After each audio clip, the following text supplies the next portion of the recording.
So here we have another alternating series, and we're asked to show that it's conditionally convergent. So first let's read the definition. If the absolute value of a series diverges and the series itself converges, then that series is conditionally convergent. So here we're going to have to show two different things. We're going to have to show that the absolute value of this series diverges, and then show that the series as a whole converges. So we're definitely going to have to use the alternating series test and probably some other tests or information that we know about series in order to show that.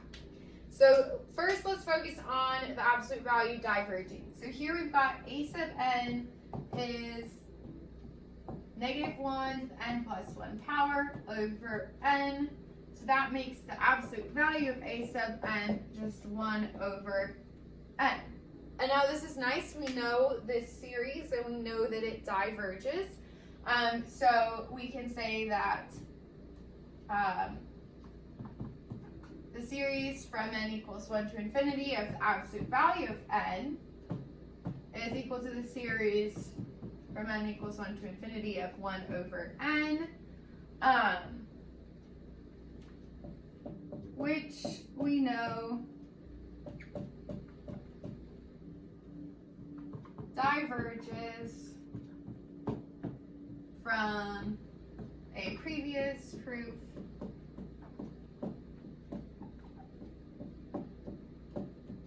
using the integral test.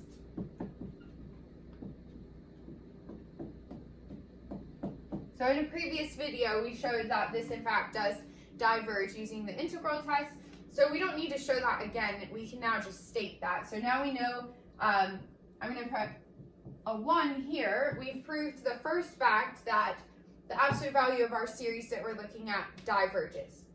So now let's move on to the second thing that we want to prove, which is that the series as a whole converges.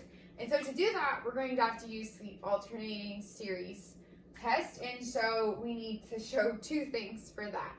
First, we need to show that the a sub n plus 1 term is less than or equal to a sub n term, which is easy to do. We've got a sub n plus 1 is going to be 1 over n plus 1. And of course, that's always less than 1 over n for all positive n's. Since the denominator here is larger and the numerators are the same, then this is always less than. So we've got the a sub n plus 1 term is always less than the a sub n term. So that's the first thing we need to show. And then we need to show that the limit of a sub n goes to 0. So let's look at the limits as n approaches infinity of a sub n. Or actually, I should probably label this b sub n. Since that's normally what we use for the alternating series test to indicate the portion of this, the portion of our a sub n that's the non-alternating part. So here we've got b sub n is equal to 1 over n. And then our series is -1 to the n plus 1 power times b sub n. Just to make that super clear. So that's the limit as n approaches infinity of 1 over n, which we know, of course, goes to 0. So by these two facts, we can conclude with the alternating series test that our series does, in fact, converge. So let's go ahead and write that. I'll erase that. So by alternating series test, we know that this sum from n equals 1 to infinity of -1 to the n plus 1 power over n convergence.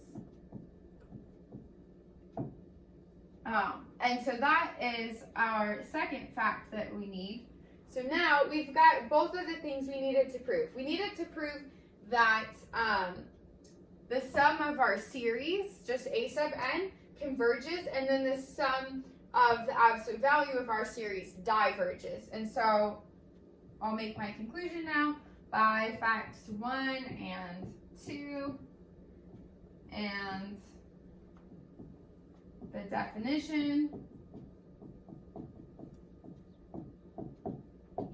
Our series from n equals 1 to infinity of -1 to the n plus 1 power over n is conditionally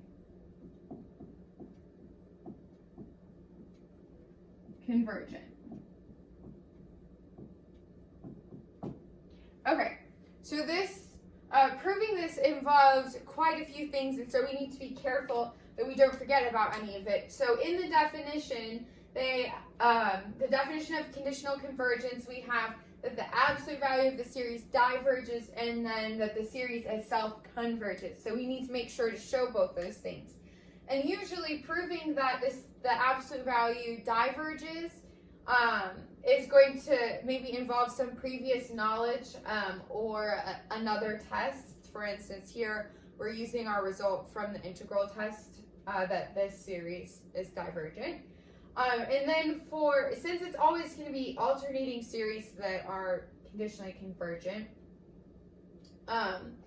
this portion here, proving that this converges, is going to involve using the alternating series test, which involves proving two things, which is that the n plus 1 term is less than the n term and that the limit goes to 0. So we want to be careful and make sure that we show each of the things necessary in order to claim that this is conditionally convergent.